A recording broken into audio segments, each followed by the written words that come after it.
Hey, what up YouTube, this is CG Tech here, back with another video. This time we're doing an unboxing of the iPhone 8 Plus, 256 gigabytes.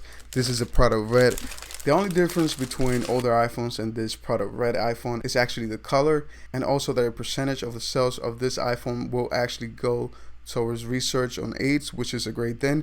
The first thing you can notice on this iPhone red once you take it out of the box is that the front is no longer white. Last year it used to be white, which in my opinion looked really bad.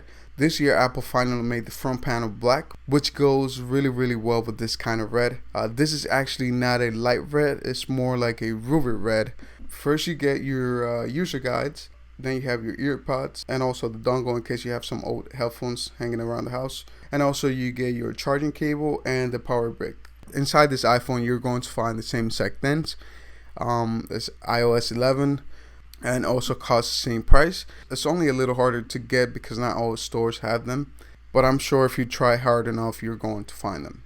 Now if you're thinking about upgrading from a different color iPhone 8 Plus to this iPhone red, I wouldn't really recommend it. I don't think the price to upgrade is justified. I would stick with the old iPhone that you have and just wait for September and get the brand new iPhone that is going to come out. So that's just my opinion. And guys, I realized that this video is kind of late, but it wasn't my fault. My computer was having some issues I needed to be fixed, so it took me a few months to get everything straight out, and now I'm back to making videos. So if you like this video, don't forget to hit the thumbs up on this one. Also subscribe, and as always, catch me in the next video.